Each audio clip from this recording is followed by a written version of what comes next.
दोस्तों ये कहानी उस समय की है जब पूरी दुनिया में एक अजीब सा वायरस फैलने की वजह से सिर्फ कुछ ही लोग बचे थे जो सरवाइव कर पा रहे थे, और इन्हीं में से एक परिवार था जिसमें सिर्फ लड़कियां ही रहती थी। लेकिन इस परिवार की जिंदगी तब बदल जाती है जब इनमें से एक लड़की एक अजनबी को अपने घर ले आती है। तो दोस्तों कहानी शुरू होती है और हमें कयामत के बाद की दुनिया को दिखाया जाता है। यहाँ पर हमें रेगिस्तान के बीच में बने ग्लास हाउस को दिखाया जाता है और ये एकमात्र ऐसी जगह है जहाँ अभी तक हरियाली बची है। इसके बाद हमें एक आदमी को इस ग्लास हाउस के पास आते हुए दिखाया जाता है जिसे जल्दी ही कोई गोली मार देता है। इसके बाद हम उस ग्लास हाउस के अंदर रहने वाले परिवार को देखते हैं जिनमें 3 बहनें रहती थी जिनका नाम अंडी मंडी संडी था। वो उस आदमी के शरीर को अंदर ले आती हैं, जिसके बाद वो उसके शरीर के सारे अंजर पंजर निकालकर बाकी के बचे सामान को अपने गार्डन में दफना देती हैं। इसके बाद हमें यहाँ पर उनके चूते भाई पप्पू पथरी को दिखाया जाता है जो कि यहाँ पर बैठा सोच रहा होता है कि भेड़ मेरा दोस्त जोगिंदर जहरीला सही कहता था कि अभी भी वक्त है रशियन को बचा ले, नहीं तो अगर दुनिया खत्म हो गई तो कोई नहीं बचेगा। काश मैंने उस वक्त उसकी बात मान ली होती। इसके बाद हमें बताया जाता है कि पप्पू पथरी बाहर की जहरीली हवा से संक्रमित हो चुका है जिस वजह से उसने अपनी कुछ यादों को खो दिया है। इसके बाद ये दोनों भाई बहन अपनी माँ के पास आते हैं और उन्हें उस आदमी के बारे में बताते हैं जिसको उन्होंने मारकर गाड़ दिया था।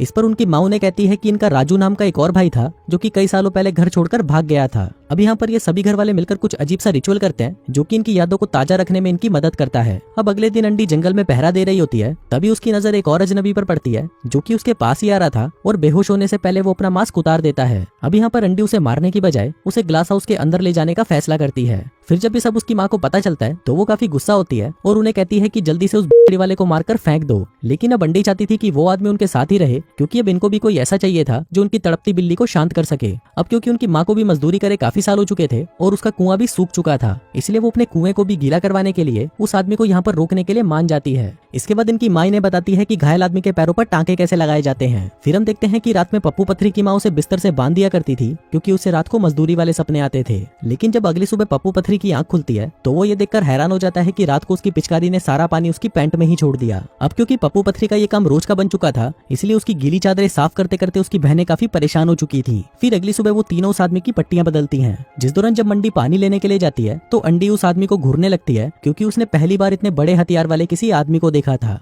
कुछ देर बाद उस आदमी को भी होश आ जाता है और वो उनसे पानी मांगता है। तभी अंडी उसे पानी देती है और उसे कोई भी चालाकी न करने को कहती है। वहीं जब माँ को पता चलता है कि वो आदमी जाग गया है तो वो उसके पास पूछताछ करने आती है। अब यहाँ पर उस आदमी को अपना नाम तो याद नहीं होता, लेकिन वो कहता है कि मैं शहर से आया हूँ। वो बताता है कि बाहर सब कुछ तबाह हो चुका है और ज्यादातर लोग अपनी याददाश्त खोकर पागल हो चुके हैं। अब पप्पू पथरी भी उस आदमी के आने से खुश नहीं था, लेकिन अंडी उसे यकीन दिलाती है कि वो आदमी बिल्कुल भी खतरनाक नहीं है। फिर अगले दिन माँ संडी से कहती है कि तुमने 2 दिन पहले जिस आदमी को दफनाया था उसे बाहर निकालो और उसके शरीर को वार्निंग के रूप में घर के बाहर लटका दो। अब उनकी ये बातें सुनकर उस अजनबी की फटकर 464 हो जाती है कि कहीं बहन ये उसे भी काटकर लटका ना दे। खैर अगले सीन में संडी उस आदमी की बॉडी को चेतावनी के रूप में अपने घर के बाहर लटका देती है। इसके बाद अंडी उस आदमी से मिलने के लिए आती है और उसे वहाँ पर उगने वाले कई तरह के फल और सब्जियां दिखाती है क्योंकि यहाँ पर अंडी इस आदमी को पटाना चाहती थी। इसी दौरान जब वहाँ पर संडी आती है तो अंडी उसे वापस भेज देती है क्योंकि सबसे पहले वो अपना खाता खुलवाना चाहती थी। इसके बाद अंडी अपनी बहन को समझाती है कि देख बहन, उस आदमी पर इतना भरोसा मत कर क्योंकि अक्सर भरोसे वाले ही भोसले वाले निकलते हैं और ये तेरे लिए खतरनाक साबित हो सकता है। लेकिन अंडी उसकी बातों पर ध्यान नहीं देती।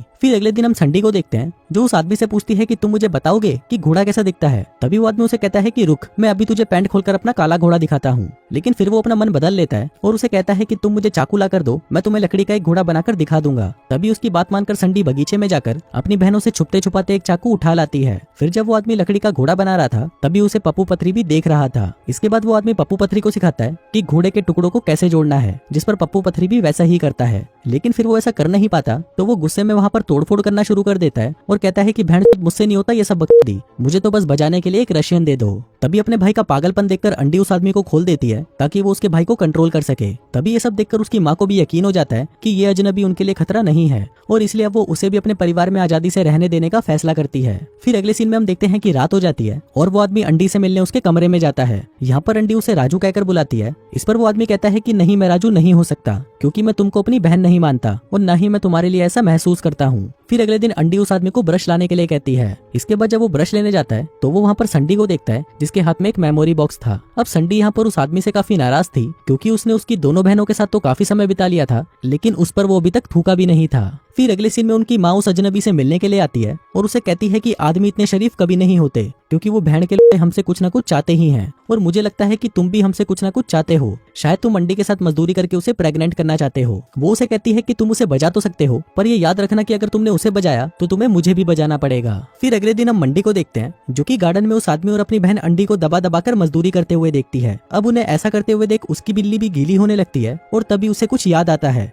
वो याद करती है कि उसने अंडी को अपने भाई राजू के साथ भी धुआंधार मजदूरी करते हुए देखा था, और यहीं से हमें पता चलता है कि अंडी उस आदमी का नाम राजू ही क्यों रखना चाहती थी। तभी मजदूरी करते समय जब उस आदमी की नजर मंडी पर पड़ती है तो वो वहाँ से भाग जाती है। फिर बाद में वो आदमी मंडी के पास आता है और उससे बात करने की कोशिश करता है, लेकिन यहाँ पर मंडी उसे धमकाने लगती है कि बुढ़ी के मैं तेरी सारी चालें समझ रही हूँ, पर ये याद रखना कि तू मुझे कभी नहीं बजा सकता। मंडी उसे बताती है कि अंडी पहले से ही दिमाग से पैदल है, इसलिए उसे कुछ फर्क नहीं पड़ता कि उसके खेत में कौन मजदूरी कर रहा है। फिर ये कहकर जब मंडी वहाँ से चली जाती है तो उस आदमी को वहाँ पर मंडी का वो बॉक्स मिलता है जिसमें उसे उसका एक नेकलेस भी मिलता है। अब ये देखकर उसे एक आइडिया आता है, वो उसका नेकलेस चुरा लेता है और सभी से कहता है कि उसे ये नेकलेस उसकी माँ ने बचपन में दिया था। अब उसकी ये हरकतें देखकर संडी भी समझ जाती है कि ये लोग जिसे भरोसे वाला समझ रहे हैं वो साला बुढ़ी वाला है। वो सभी से कहती है कि ये आदमी गद्दार है, लेकिन तभी अंडी उस आदमी का बचाव करते हुए कहती है कि मंडी तो इस आदमी से हमेशा जलती रहती है क्योंकि वो उसकी लेना जो नहीं चाहता। अब ये सुनकर उसकी माँ अंडी पर गुस्सा करने लगती है और उसे कहती है कि तुम सभी बहनों में सबसे बड़ी थी, इसलिए मुझे तुम पर ज्यादा भरोसा था, लेकिन जब से तुमने अपने भाई राजू से ही अपनी पिंकी पिटवाई है तब से तुमने हमारी सारी उम्मीदें तोड़ दी हैं। अब जैसे जैसे दिन बीतते जाते हैं वो आदमी उनका और भरोसा जीतने के लिए उनकी माँ से उसको और काम देने को कहता है, लेकिन इस पर माँ उसे कहती है कि तुम चिंता मत करो, तुम वैसे भी यहाँ पर कुछ ही दिनों के मेहमान हो। इसके बाद माँ अंडी से कहती है कि तुम्हें हमें या उस अजनबी में से किसी एक को चुनना होगा, क्योंकि हमारे पास जो पेड़ पौधे हैं वो अब ज्यादा लोगों के लिए ऑक्सीजन नहीं बना सकते।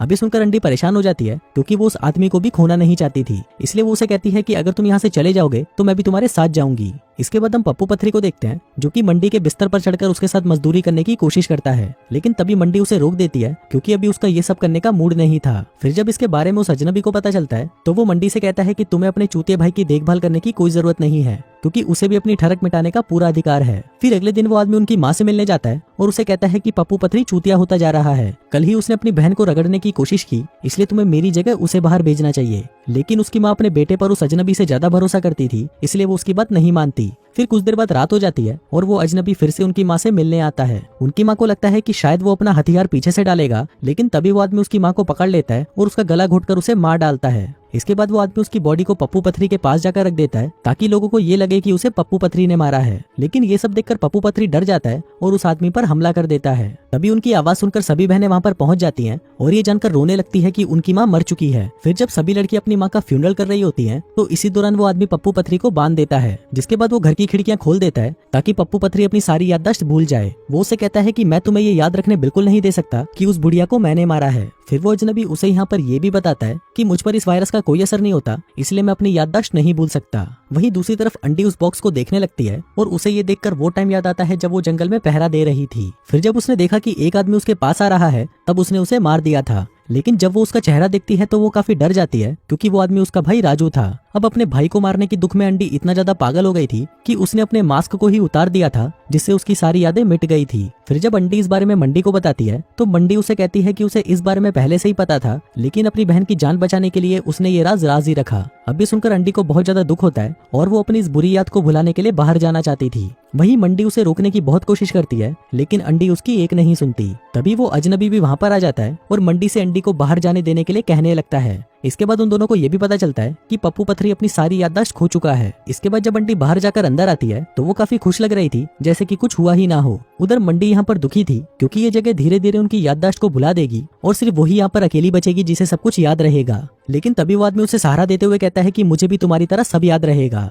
जिसके बाद वो दोनों एक दूसरे के पास आते हैं और एक दूसरे को चूसने लगते हैं। इसके बाद हम देखते हैं कि मंडी अब अपनी माँ की जगह ले लेती है और इस घर की मुखिया बन जाती है। जिसके बाद वो अजनबी राजू बन जाता है और अंडी अब मंडी बन जाती है। वहीं संडी मंडी की बेटी बन जाती है और पप्पू पथरी उन सभी का भाई बन जाता है। अब जैसे जैसे दिन बीतते जाते हैं अंडी भी अब राजू की तरह बिना मास्क पहने ही बाहर घूमने लग जाती है। फिर एक दिन पप्पू पथरी अचानक से ही जमीन खोदता है और उसे वहाँ पर अंडी और संडी के नेकलेस के साथ दो कंकाल मिलते हैं, जिससे हमें पता चलता है कि माँ ने यहाँ पर पहले रहने वाले लोगों के नाम और नेकलेस को संभाल कर रखा था। जिसके बाद उसने नए लोगों को उनकी पहचान दे दी। वहीं वो आदमी भी चुपके से पप्पू पथरी को देख रहा होता है। फिर जब वो वहाँ पर देखता है कि एक आदमी उनके पास आ रहा है तो वो अपनी बंदूक उस पर तान देता है, लेकिन तभी वो अपना मन बदल लेता है और उस बंदूक को पप्पू पथरी पर तान देता है। क्योंकि ये पप्पू पथरी का दिमाग सड़ चुका था, इसलिए अब वो उसे मारकर इस नए आदमी को पप्पू पथरी बनाना चाहता था। दरअसल दोस्तों उस फैमिली का ये कॉन्सेप्ट था कि जो भी यहाँ पर अपनी याददाश्त को भुला देगा उसे मारकर किसी नए इंसान को उसकी पहचान दे दी जाएगी। इसलिए ये जो फैमिली थी वो भी कोई असली फैमिली नहीं थी, क्योंकि यहाँ पर रहने वाले सभी लोग अलग अलग थे और उन्हें भी पुराने लोगों की पहचान दी गई थी। और इसी के साथ ही ये कहानी यहीं खत्म हो जाती